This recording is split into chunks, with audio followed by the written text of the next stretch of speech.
Namaskar and welcome to this exciting new episode of Sattology Debunking Mythology. And you have loved this author from Gita Comes Live. You have loved him and you really like the deep non-colonized words, Sanskritized words, and you also learn a lot of meanings of them, where they come from. One of the striking one was the hell and the hole. And so you did that. So we today we're going to cover something very interesting, and before I do that, let me introduce you the author of Gita Comes Live, and it's available on Amazon, and also you can go to gitaComesLive.com. So let us welcome the author, Jeffrey Armstrong. Pranams, Adi. Good to see you and everyone. Yeah. Great to be back with you. Namaskar. Good to see Namaskar. you. Now, nowadays, the mannerisms are a little bit reducing day by day. So people straight away come to the point. And we talk about that karma has become such a normal word. It's almost used as a cuss word nowadays by many people. So the origin of karma, like when many people do not know three types of karma, and they when they ask you and they just randomly say that everything has a good reaction, bad reaction, but nobody talks about neutral reaction. So what is your viewpoint on karma?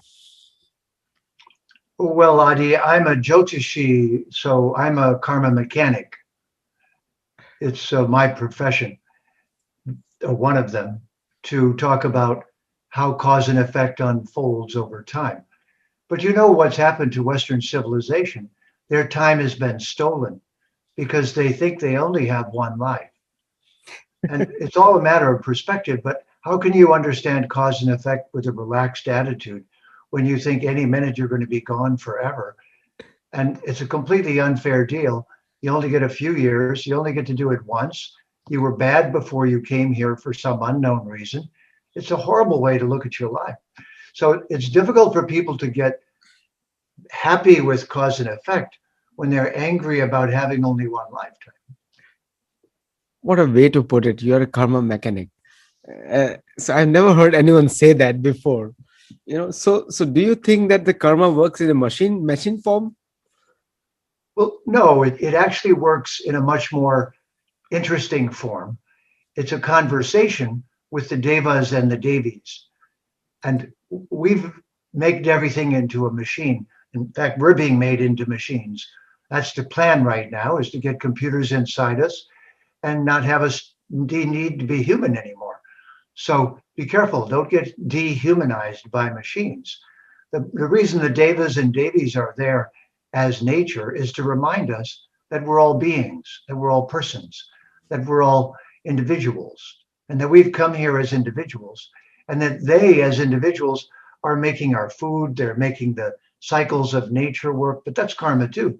So we don't want to separate all the gifts we get from cause and effect from the occasional moment when the cause and effect didn't please us. You know, when they saw Newton, when they saw a apple falling from the sky, and they created a law called gravitation or Gurut Akarshan in Sanskrit it's called. The apple has been falling from day long, and then they invented a philosophy of action and equal and opposite reaction. But we don't see it all the time. You slap a person on the street, 99% of the times you might get a mightier slap back. So the reaction is much more heavier than that. So do you think the action and reactions are always proportionate, or it can be disproportionate also? Well, the first thing I want to say about Newton is he was so dense he had to get hit over the head with an apple before he was paying attention. Whereas the Vedic rishis were studying cause and effect in very subtle and minute ways. But the first thing to understand is we think it's punishment because Yahweh, the angry, vengeful God of the Abrahamic religions, can't wait to punish you and send you to hell forever. So let me see if I've got this right. We've got one lifetime and we did something wrong that we don't know to get here. And then if we do anything wrong, we'll be roasted at a big barbecue that lasts for eternity. So why would we be happy? Why would we think of anything but cause and effect as punishment in that environment? So the first thing to know is that cause and effect is the symptom of our freedom. It's the symptom that we're an individual first. So that individuality is our gift. Matter of fact, it's our nature. It wasn't even given to us. You can't take it away. So here we are within matter, but matter is temporary. So that means that everything within matter is going to have a beginning, a growth, a duration, produce byproducts, wither, and go away. So what confuses me is why Western civilization still gets upset when someone dies or when something goes away. Did they not expect it? Did they think that they'd have to go see their psychologist when someone finally left their body? Well, only in a one lifetime paradigm. So this one lifetime paradigm gave karma a bad rap. And it, of course, anyone who'd been paying attention knew there was cause and effect. But what they didn't understand immediately was the subtle cause and effect in nature. But if you watch carefully, nature starts to whisper her secrets to you. That whispering is the devas and the devis trying to talk to us. It comes to a next important point, the whispering of the Deva and Devi. Is the instinct.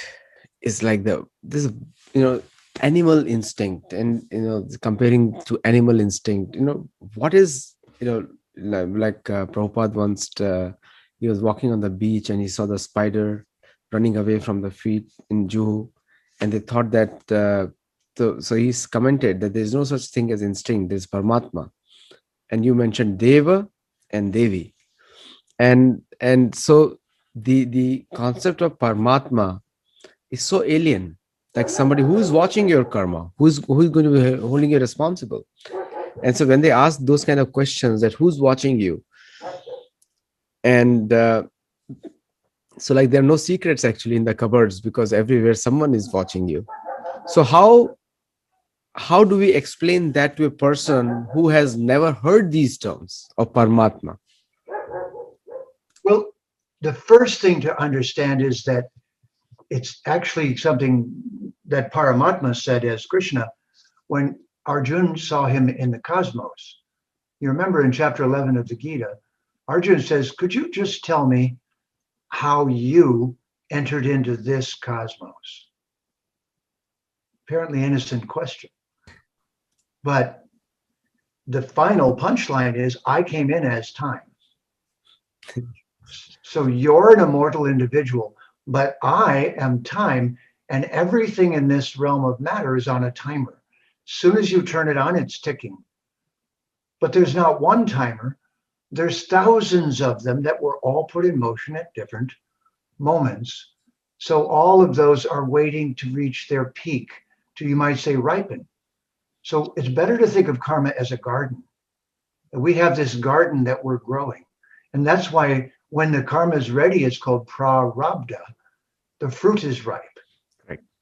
And it did fall off the tree and hit Newton in the head. But that's because he was so dumb, he didn't know about karma. Exactly. He didn't invent it. He just finally woke up to it, the ripe fruit of my past actions. So this is the interesting part. Karma is really a lesson in being an individual. It's showing us that we chose to come here, that everything that we do has a consequence, but that consequence ripens over kala, over time. And I'll just tell you an interesting word in Christianity. It's apocalypse. Apocalypse means in time you'll see the outcome. But the word is this, the root word of the Christian word apocalypse, the supposed thing they're waiting for right now. Everyone was thinking Trump was the sign of the apocalypse because he was such a beast. So the kala is the key word in apocalypse. Apo, it's apo, Sanskrit, apakala, ips. So time reveals itself eventually when it's ripe. But we're impatient. We want to pick the fruit before it's ripe. And we don't remember, this is the other part, when we planted the tree. So literally karma is described as like tending a garden in our heart. And so first there's impressions, and those vasanas. Have you ever seen someone wear a wool sweater and go running in the fields in autumn in the Midwest. All the seeds in the grass get stuck in your sweater. Now, if that sweater got wet and you put it in your closet, all those seeds would keep growing in your sweater. And you would wonder, where did that come from? That time you ran in the field, Yes. when you put that in motion. So, this is the part that we don't understand. It's a gift.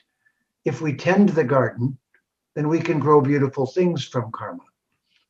If we're crazy and we don't obey the laws of nature, so maybe that's the part we don't like, having laws that we have to follow. That's the Paramatma. That's Kalo Hismin. Beautifully explained. And I think many people must be thinking on this now.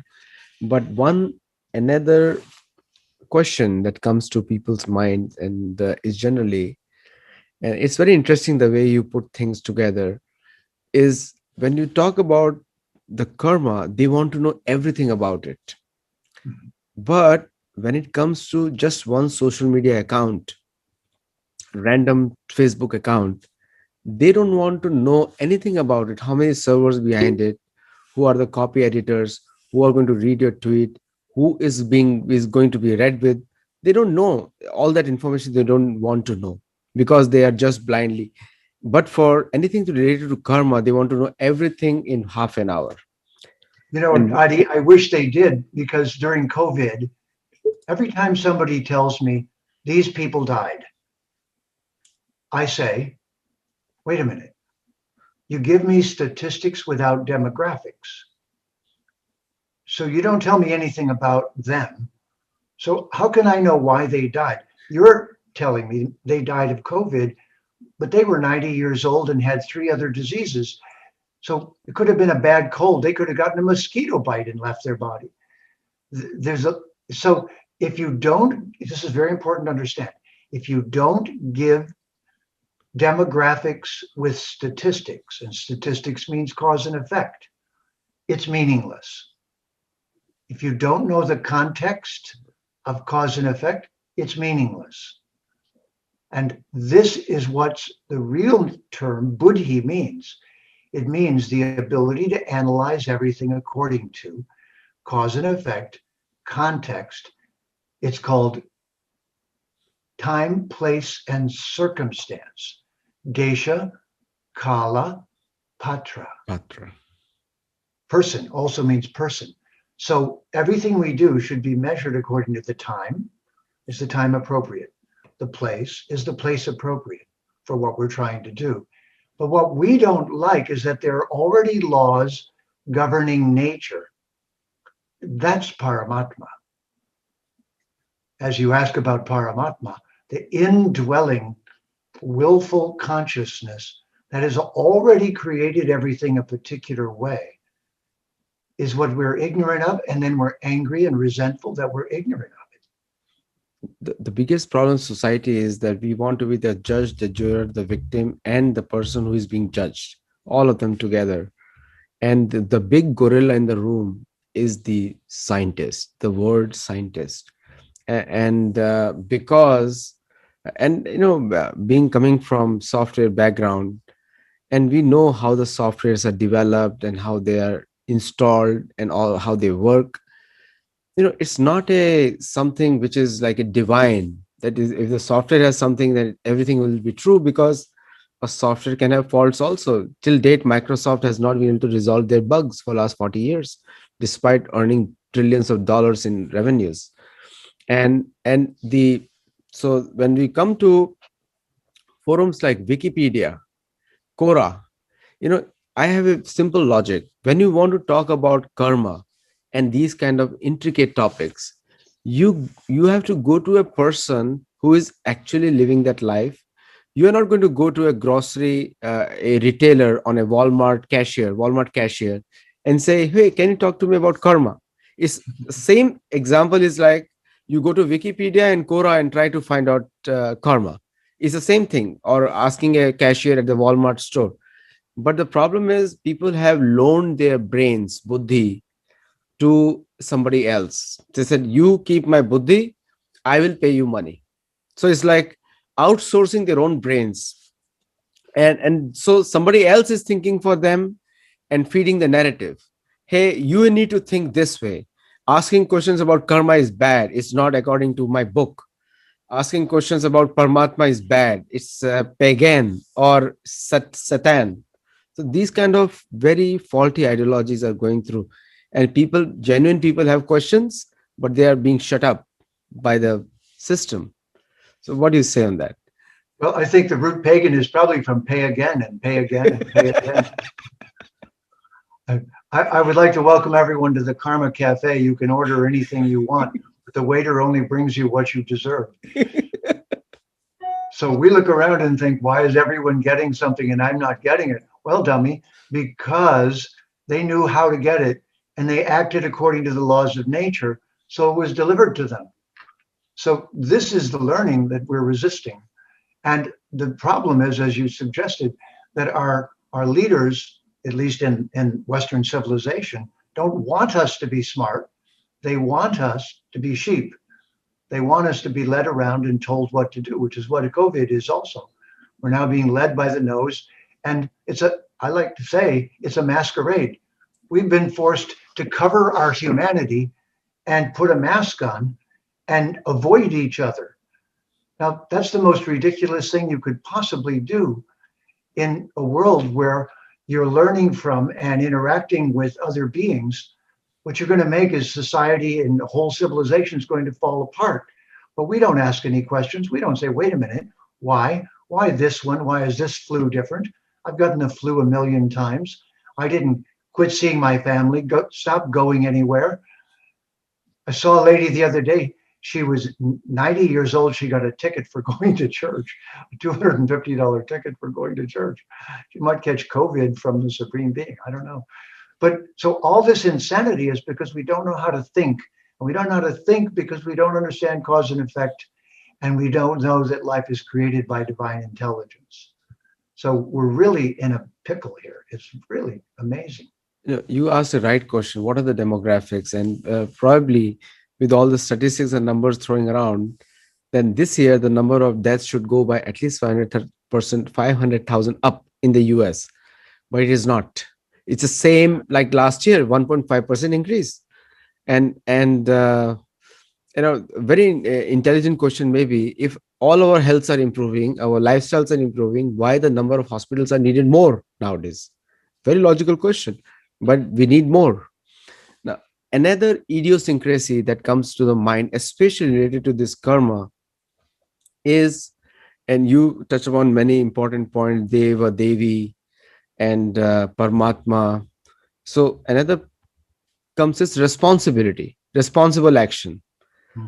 If there is no karma, there is no responsible action.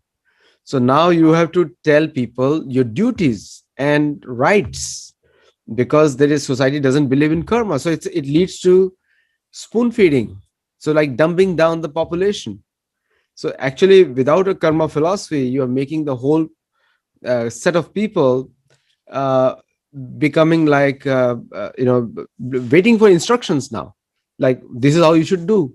And that's how people get a chance to interfere in somebody's life and dictate what's going on. And okay, so now we went back. Let's go back to the root of the karma problem.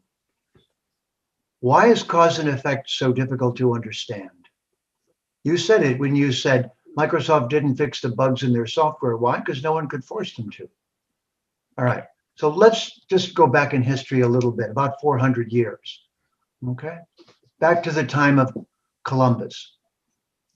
And what began to happen at that time was the Catholic Church issued a bull. It's funny that now we call when someone's lying, it's BS. It's bullshit. So the Pope issues a papal bull, and the bull says that I'm dividing the world into two parts.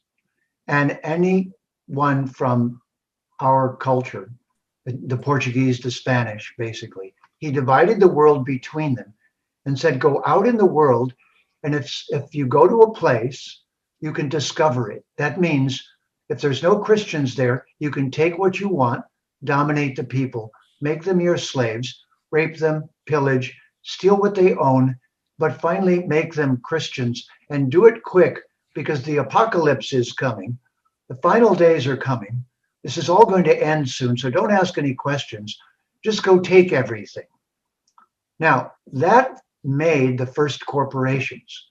Those corporations were given permission by a one lifetime religion to steal from the rest of the world.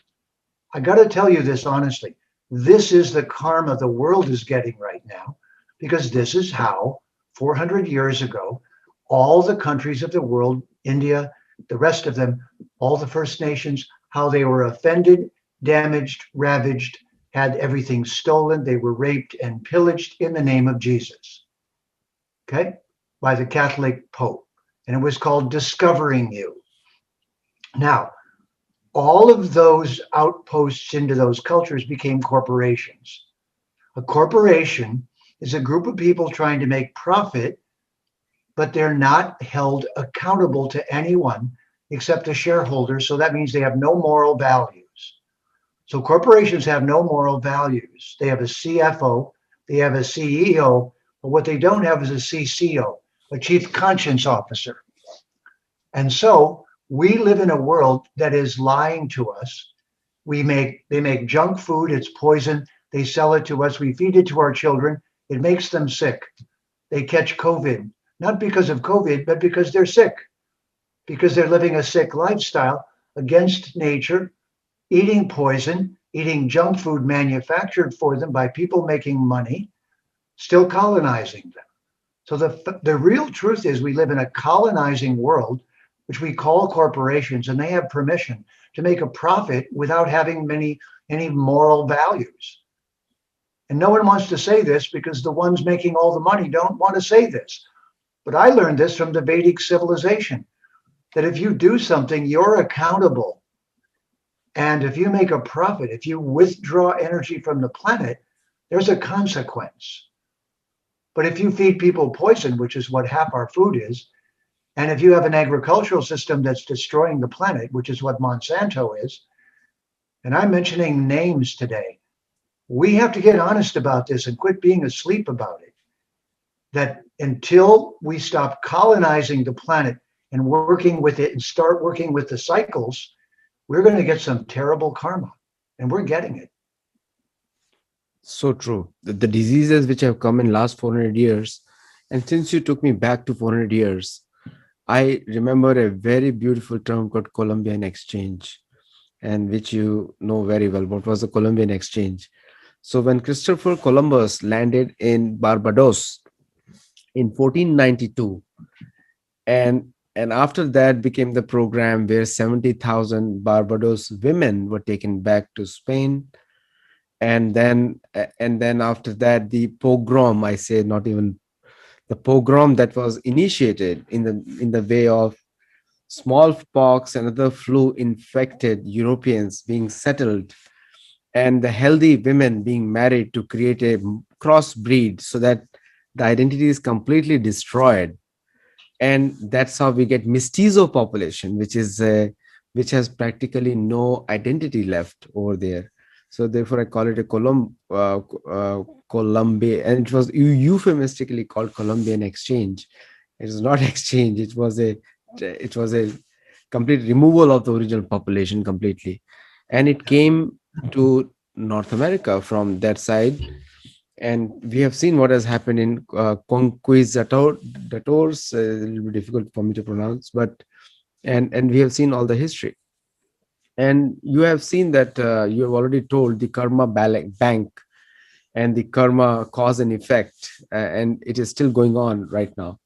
Now, what you last in the last episode you showed us the constitution given by the Native Americans to Americans, but there has been no reparation for this act No. of 100 to 200 million people, not even millions, 100 to 200 million people identity completely lost. I went to Brazil many times, and whenever I try to find their history shows only Portuguese leaders. How can Brazil have Portuguese ancestry, which is when they came just not just 400, they came just 350 years back, 300 years back. What is your Well, view on that? it might help our conversation to know that the word caste is Portuguese, Exactly. and Yes. it means to create slaves, and it means to pass wealth on to the people in your family, even if they're idiots and don't have training, Mm. but to make sure that they get the wealth each time.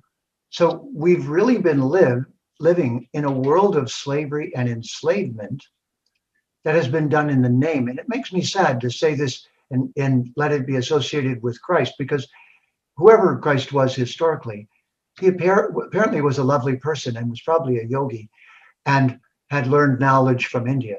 We're pretty sure of that. So it's in the name of Christianity these things were done. That wasn't Christianity. That wasn't love. That wasn't religion. That wasn't kindness. So I hate to make the genuine Christians feel sad that their religion has been used this way, but that's the historical truth. It has, and it still is.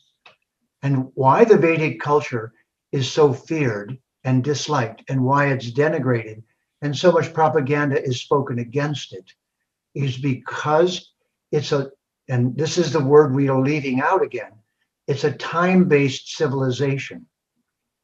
One of my favorites is in the sixth chapter of the Bhagavad Gita, when Arjun and Krishna are talking. Arjun says, "You know what, Krishna?" Because if you remember at the beginning of the Gita, Krishna's laughing at Arjun.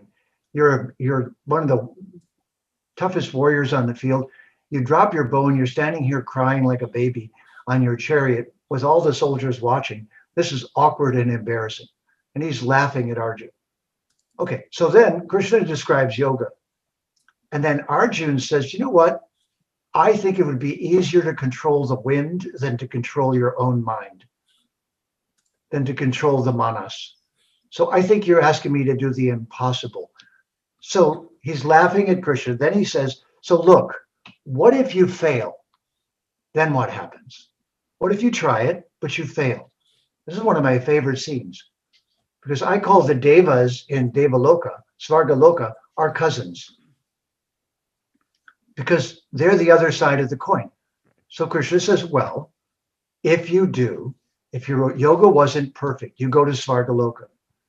You go to the place where the laws of nature are being turned into fruits and vegetables. You go watch how the universe is creating cause and effect at the causal level. And you take birth there and you become a worker there and you become a deva. So there are cousins. We go back and forth. And this Vedic teaching is showing us the causal plane, it's called, where the cause and effect of nature is being conducted by the devas. Those devas are the grahas, the planets that supposedly give us our cause and effect. So I have a term for them. I call them UPS, Universal Parcel System. If you ordered it from the catalog and you forgot, it's still coming. That's right. It's still on the way. The devas are delivering it. So we have a lifetime as a deva, we deliver parcels of karma. And that's why they're called the grahas. They grab you and they give you the parcels you ordered from cause and effect. So just think of how much ugly karma is coming from 400 years of stealing, raping, pillaging, destroying. So we're right now in the middle of this, and the people who created that are still lying to us. They don't want it to come out. They don't want the ugly story to be taught in schools. I don't know if you know this, but it's against federal law to teach real history in public schools. That's right. Why? It's considered a security risk to say what really happened for the last 400 years. If somebody were to write a book on railroad construction in North America, it will many. It's just a. It's just sorry to most of the Americans. If you when you're watching our show, you need to know. If you just study the real history of railroad construction, you'll be ashamed. Probably you'll never travel by railroads again, ever And again. so this is why the Vedic civilization is such a threat, because it has such a long history, number one. Because number two, It wants to work in harmony with nature rather than against nature. And that means follow the cycles, the ritam. So our Sanskrit word ritam gives us the word arithmetic, written, ritual, routine, right. All of these English words are from the Sanskrit ritam. But who knows the Sanskrit word ritam in English? Nobody. Nobody knows. Even the word rhythm. If you've got rhythm, you've got ritam. You're working with the devas. You're dancing with the devas, with the beat of the music, with the mathematics of life. All of that is the invisible laws of nature. So we're still supposed to be educated, taught about those laws of nature, taught how to work with them. So we keep producing a cycle of fruit and then fallow, fruit, and then the field is fallow. And then we thank the devas and we get the fruit and we do a yajna and we give back. We take care of each other. All of that beautiful culture is what the Vedic civilization stands for. That's why I walked away from my civilization in disgust. They were asking me to go to Vietnam and use terrible weapons to kill innocent women and children. I said, "You're insane." And they said, "No, you're insane." I said, "Okay, well, I'm going to go to a sane culture. I'm going to India because they have these beautiful books called the Vedas, which talk about how to live in harmony with each other and nature. In nature. And karma, or cause and effect, then is your best friend, not your worst enemy. So you touched many, many points, and my brain is bursting now, and I'm getting questions also. So there's a very common saying. Now India has been asking reparation from Britain, from Winston Churchill. I call him the bulldog of UK. Say Okay. he killed 30 million Bengalis because there was a famine in Bengal, Right. and he supplied those grains to the British army in British soldier. Africa. Right. And that's how the grains were taken away, and 30 million people died because of Winston Churchill. And therefore, he's definitely not respected in India. Uh, the second part is that now the general saying is the West has given so much aid to India as aid.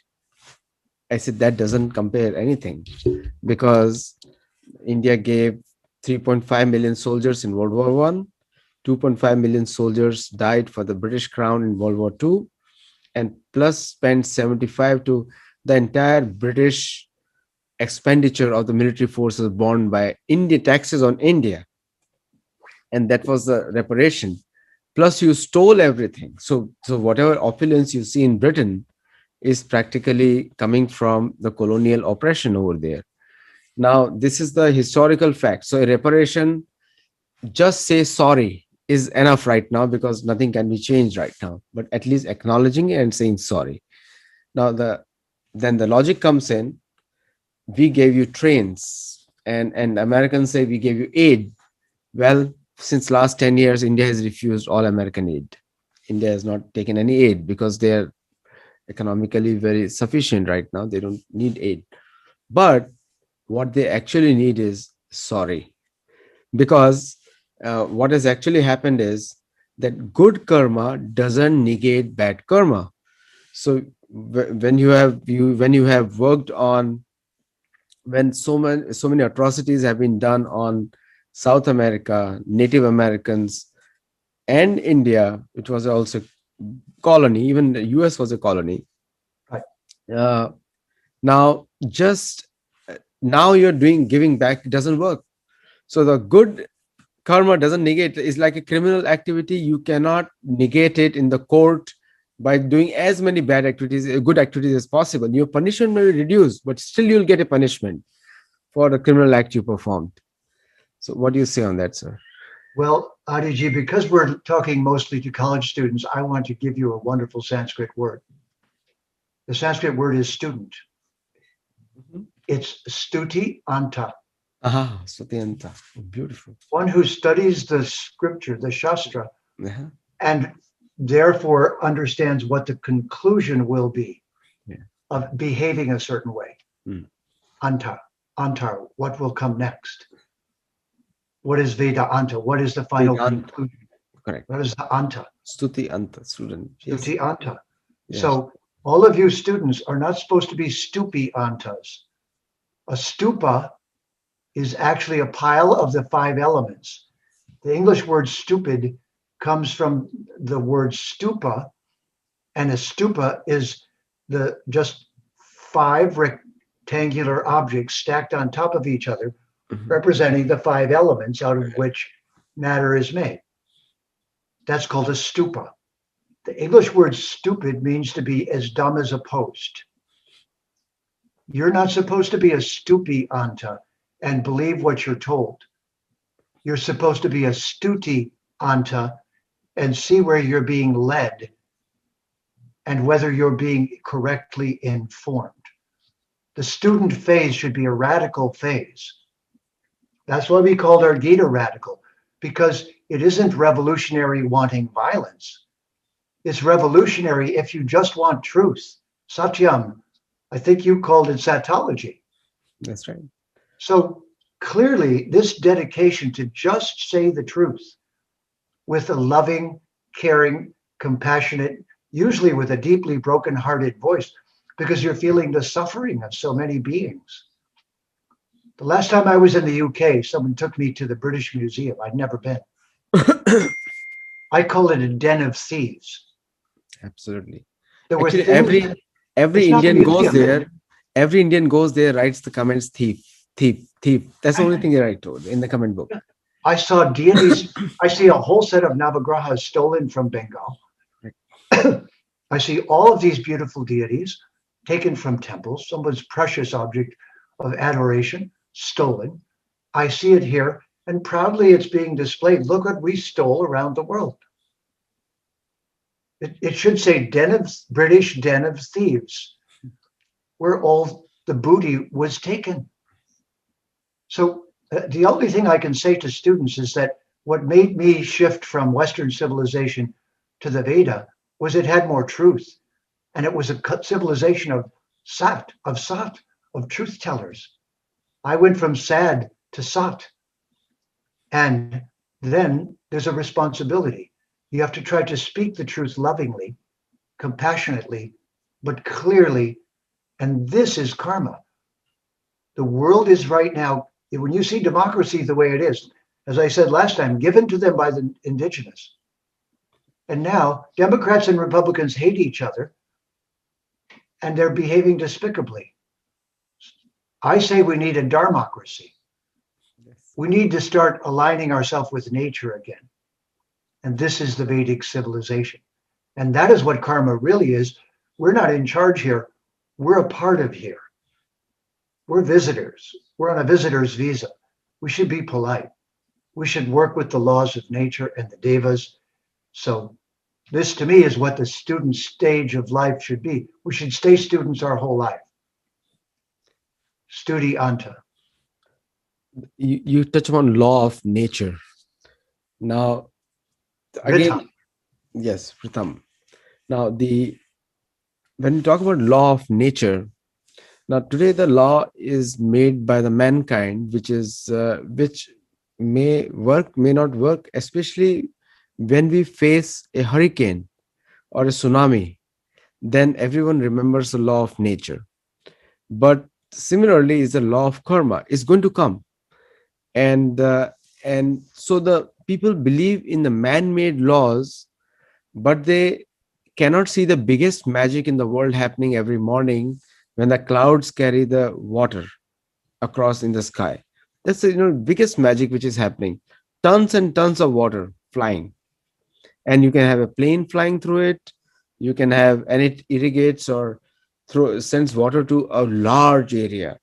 If the US government was managing that, just imagine how many taxes they will be putting on the people, and how much money they're going to extract. So where is the state law? Where is the US government law in natural things? Doesn't exist. In California we are taxed for the sunshine, And if it was only for the sunshine, no Indian will come here. India has plenty of sunshine. And Actually, Adi, I had a terrible moment last week because I heard a news story that the Chinese have got a technology to cause the clouds to rain on China so they don't carry the water where they were going to carry it. So our intervention in these things is the most dangerous problem we're facing right now, is that we're not only ignoring the laws of nature, we're violating them. We're twisting them and manipulating them. And this is the exact opposite of the Vedic civilization, which wants to work in harmony with them. So these devas and devis, we go from a yogi birth to learn about the laws of nature again and to learn how to cooperate with the laws of nature. We come back as a yogi again, asking everyone to work with the laws of nature. So to this next generation of students, you are at the historical moment. We saw it coming in the 60s. You are at it right now. You will be made into a robot or you will smarten up. You will be a stupa and be robot and be programmed, or you will be a human with free will consciousness, be the Atma, and you will start working in harmony with the laws of nature again. Listen to Vandana Shiva, the great female voice speaking this message out of Bharat. So we are at that critical moment right now. now, the medical advancement has already made it possible. So you can have a chip on a finger, and that's how you get vaccinated. And that's what they're working on. And some of, RFID. yeah, some of them are working on it. Now, coming to the last point, and today was a very difficult topic. I took it on the basis of students' request. But yes, Jeffrey added a lot of points, which made it a little livelier. Uh, the last point is uh, is many students are also from the Native American community, and they believe in nature as much as all of us do. And there is some sort of discrimination, and I think we're working on introducing these topics through Sattology courses in the Native American community college, especially in Navajo Great Country. From So you'll see that some of that ads coming out, Sattology meditations.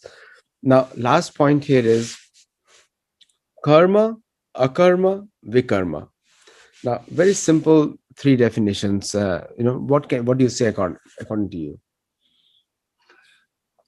Well, what I actually, if I may, want to say is that all cause and effect is a response, a slow moving response to violations of the laws of nature. There's a word in Sanskrit that's so very important. It's dipa. It gives us the English word adept.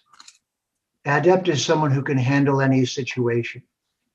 So those gradients of cause and effect you're pointing to, the apt or appropriate way of doing things is clear to you when your dipa is lit. That's the third eye. When the light of buddhi is shining and alive in the third eye, and you can actually see things as they truly are, you become an adept because the dipa is burning.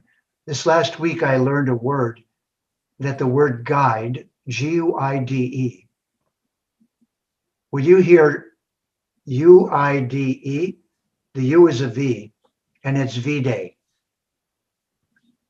The English word guide means to see. A guide helps you see. It's from the root Veda, Indeed. Veda. The Veda is that what helps you see.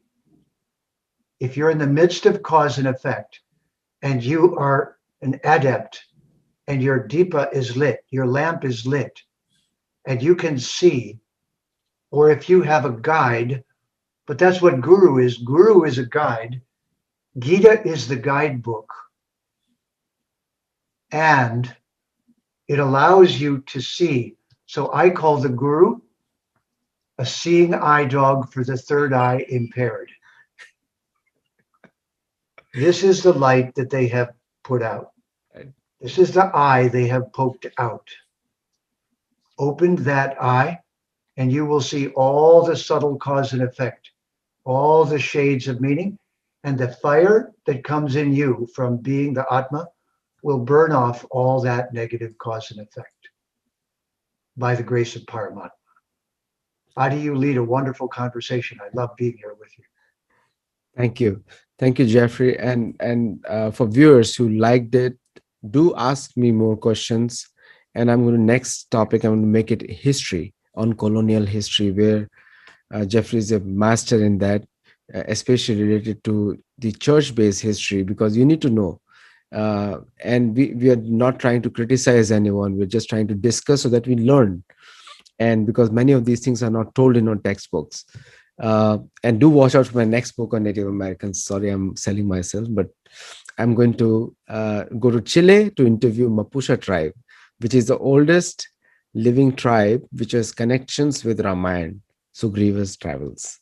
So Nilesh inspired me, and I'll be in Chile next week for doing that. So thank you very much, Jeffrey, and thank you all the viewers for watching on a Saturday afternoon. And it's great to see you again. Thank you very much.